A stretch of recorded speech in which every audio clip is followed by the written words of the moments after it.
Buonasera, le principali notizie. Svolta nel caso di Mario Biondo, il cameraman palermitano trovato impiccato 12 anni fa nella sua casa di Madrid. Un tribunale spagnolo riconosce la tesi dell'omicidio. I genitori oggi in conferenza stampa a Barcellona. Verità per nostro figlio. Stupro di gruppo al Foro Italico di Palermo lunedì, la perizia sull'audio della vittima che parlerebbe di un rapporto consensuale, aprendo una possibile revisione dei processi per i 7 imputati già condannati. L'Università di Messina conferirà la laurea alla memoria di Sara Campanella, la giovane studentessa uccisa lo scorso marzo dal collega Stefano Argentino, poi suicidatosi in carcere. Ars, il governo Schifani va sotto per 6 volte sulla finanziaria quater, in azione anche i franchi tiratori. Gela primi sfratti negli alloggi popolari del quartiere Scavone, sospesi per l'assenza dei servizi sociali. Gli occupanti ci vivevano da anni. Sicurezza a Catania, hanno giurato i 100 nuovi agenti municipali che si aggiungono agli 80 già in servizio.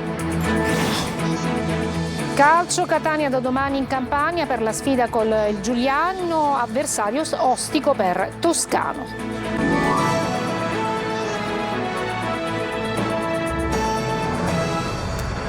Eccoci, buonasera. E dunque una svolta clamorosa nel caso di Mario Biondo, il cameraman palermitano trovato impiccato 12 anni fa nella sua casa di Madrid in Spagna. Dopo lotte e denunce da parte della famiglia, adesso per la prima volta un tribunale spagnolo riconosce che potrebbe non essere stato suicidio. I genitori oggi in una conferenza stampa a Barcellona dicono verità per nostro figlio. Eva Spampinato.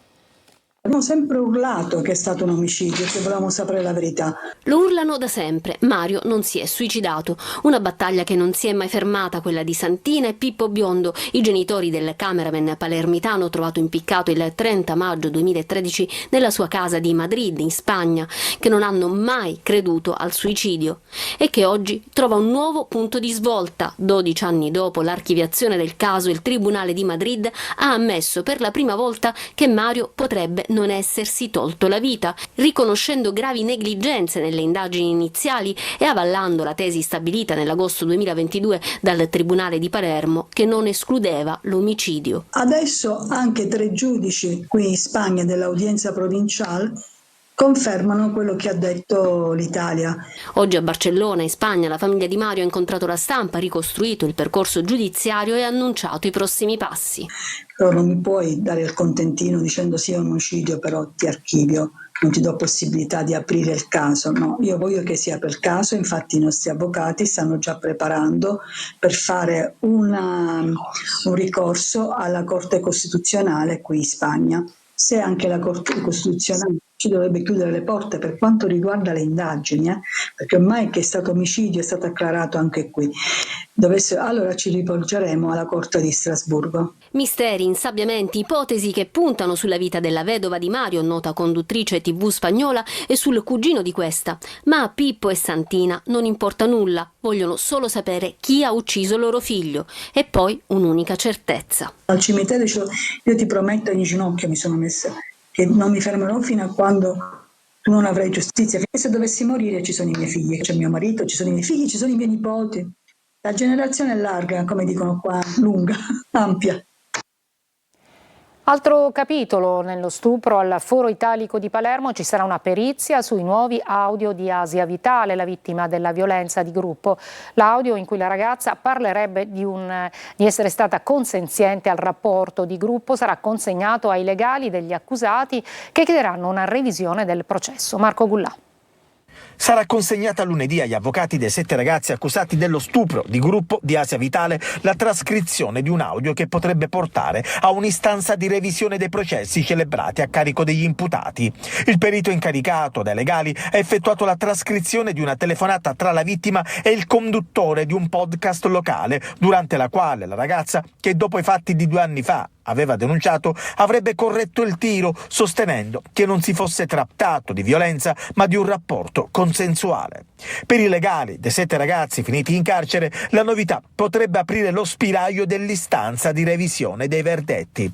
A carico del branco c'è però un video girato da Angelo Flores, il più grande dei 7 che riprese la violenza. Nel filmato si sente chiaramente la ragazza chiedere al gruppo di lasciarla andare. Asia Vitale, contattata al telefono dalla nostra redazione, ha comunque smentito di aver cambiato la sua tesi e che a favore suo parlano le sentenze e le registrazioni audio e video della notte di luglio 2023.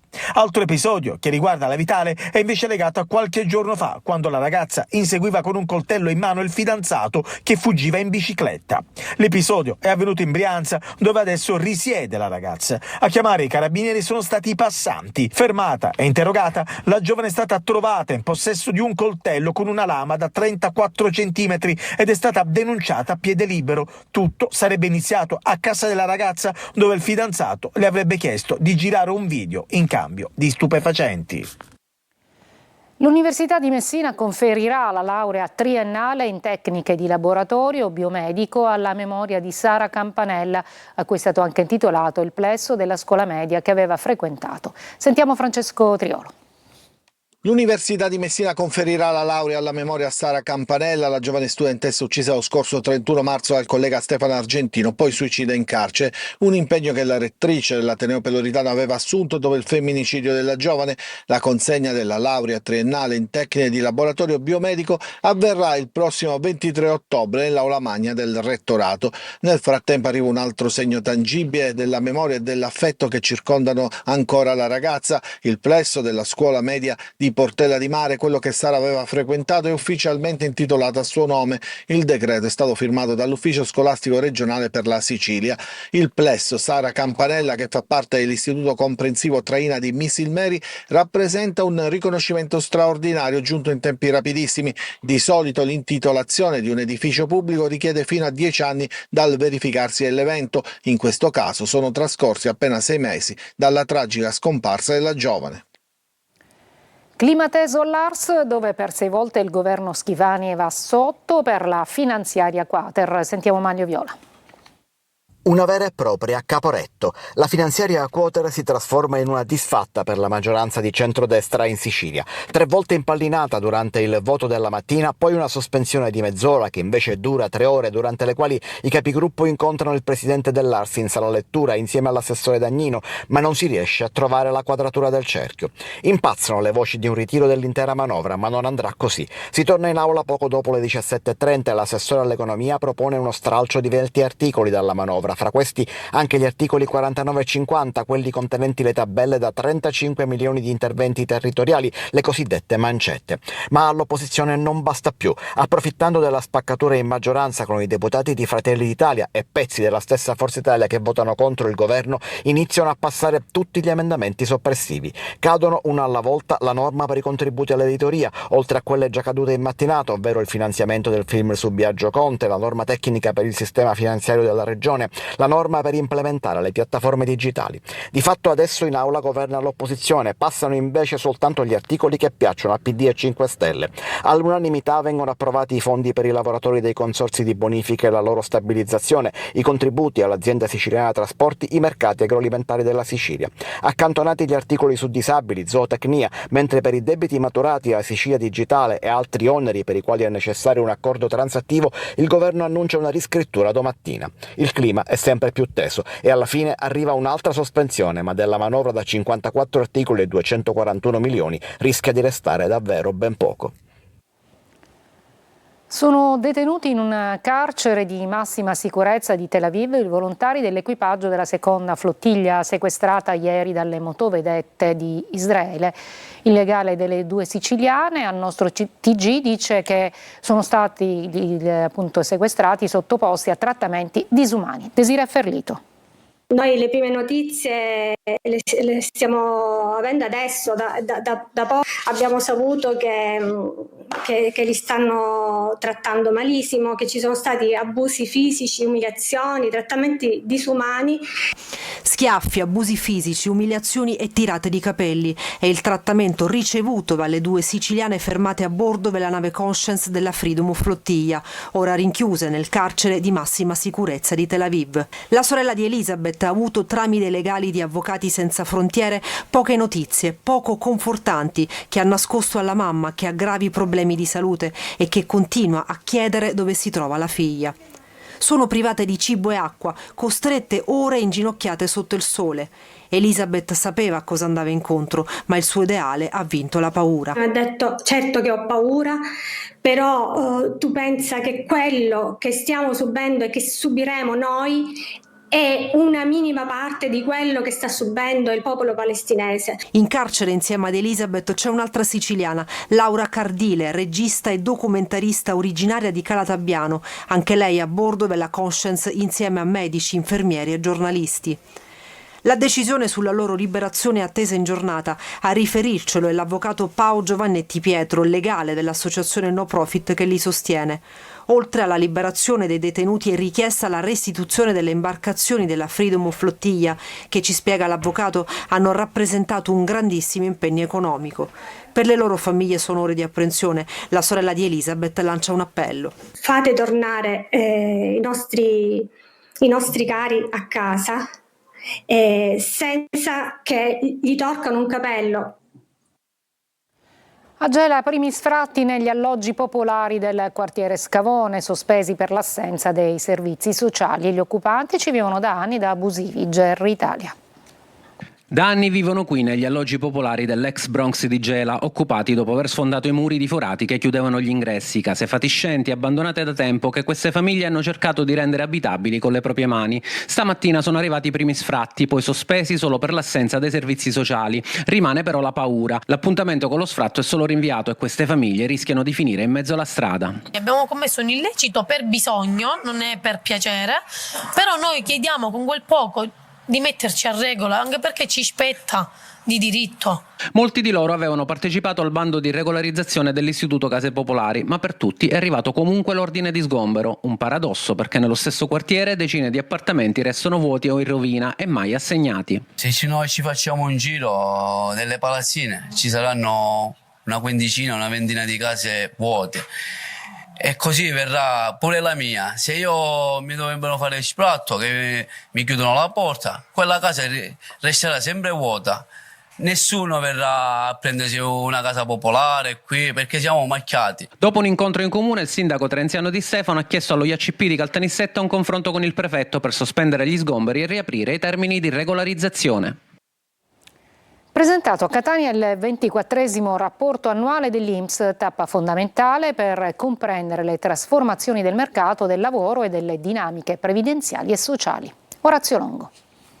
Una situazione in miglioramento, a dirlo il 24° rapporto annuale dell'INPS presentato nell'aula magna del Palazzo Centrale dell'Università di Catania. A registrarsi è un incremento contributivo del 5,5% e un saldo nel 2024 di 15 miliardi in positivo. Numeri record, spiega Gabriele Fava, presidente nazionale dell'INPS. L'occupazione è cresciuta l'occupazione delle donne e anche dei giovani, quindi questo sta a significare, a sottolineare quanto le nuove politiche siano utili, stiano dando i loro frutti. Il documento, come ogni anno, rappresenta una tappa fondamentale per la comprensione delle trasformazioni del mercato del lavoro, delle dinamiche previdenziali e delle politiche sociali. I tassi di occupazione, ad esempio, risultano aumentati ma con una disparità geografica di oltre 20 punti percentuali tra nord-ovest e sud-isole. Le pensioni fanno segnare 1,5 milioni di liquidazioni in più nel 2024, il 4% in più rispetto al 2023, con un calo delle anticipate e un aumento di quelle di vecchiaia. E poi il lavoro per i giovani.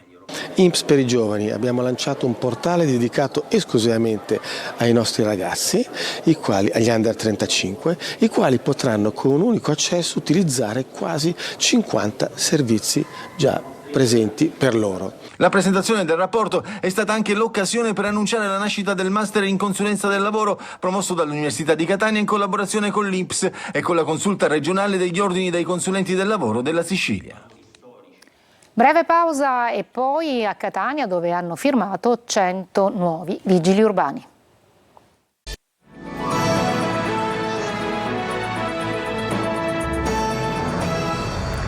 A Catania oggi hanno giurato nuovi 100 agenti municipali. Tonino De Mana. Inizia così una bella stagione per la città, come ha detto un emozionato trantino che da sindaco di Catania ha accolto i suoi validissimi collaboratori. 100 per l'esattezza, 31 donne. Eccoli, altrettanto emozionati, pronti alla prova su strada. I nuovi agenti si aggiungono agli 80 vigili urbani già in servizio e ad altri 22, pronti a rinforzare l'organico. Catania volta pagina nel rispetto delle regole, ma con la consapevolezza che servirà uno sforzo di tutti. È solo un inizio, perché poi se consideriamo comunque una città che ha sempre bisogno di almeno 800 vigili, però grazie al governo nazionale che ho fortemente pressato noi abbiamo ottenuto le risorse perché paghi il governo nazionale i primi 3 anni e poi saremo noi a doverci caricare i costi, ma lo facciamo con immenso piacere perché avevamo bisogno di rinforzare l'organico e soprattutto di rinsaldare lo spirito di squadra. In premessa ha detto sarà un sindaco fastidioso, perché?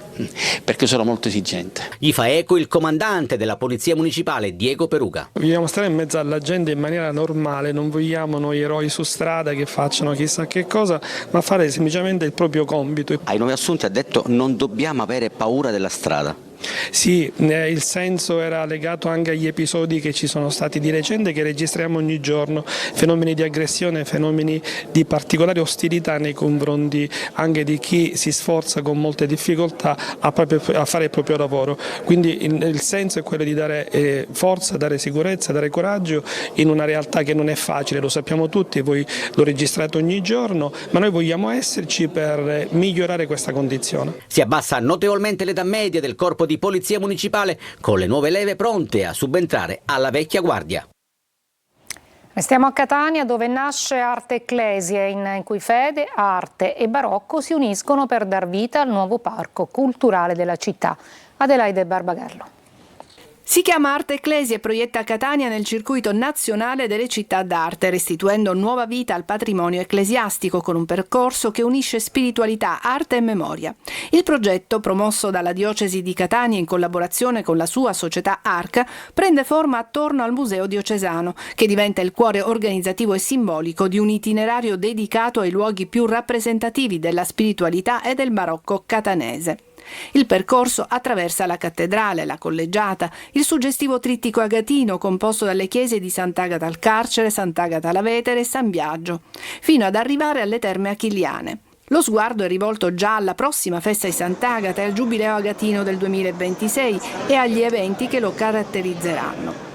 I turisti, così come i devoti, potranno in modo organico visitare i luoghi più suggestivi. Al Museo Diocesano ci saranno aree dedicate agli operatori turistici, bookshop e un punto per ricevere informazioni. Sui luoghi di grande fascino, come l'Abbadia di Sant'Agata, Sant'Agostino, San Giuseppe al Duomo, affinché attraverso la bellezza dei luoghi sacri, fede, cultura e turismo possano camminare nella stessa direzione. Una breve pausa alla pagina dello sport con il calcio. Il Catania si prepara alla sfida con il Giuliano, mentre invece è crisi in casa del Siracusa del Trapani.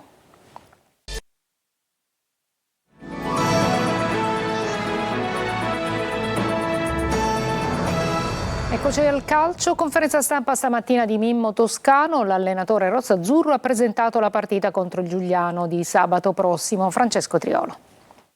La conferenza stampa di Mimmo Toscano per presentare la partita di giovedì, un giorno inusuale se vogliamo. Il Catania però anticipa i tempi della trasferta di Giuliano per prepararla al meglio, per arrivarci al meglio. Partenza domattina presto, rifinitura già in campagna così da smaltire le fatiche del viaggio. Si guarda ad ogni minimo dettaglio per una gara che rappresenta la porta d'ingresso alle 2 super sfide contro Salernitana e Benevento. Un bigliettino da visita che deve mandare anche un messaggio alle prossime avversarie. La partita di sabato ha, l'ho detto oggi ai ragazzi, ha un peso specifico elevato, perché i campionati sono fatti di momenti.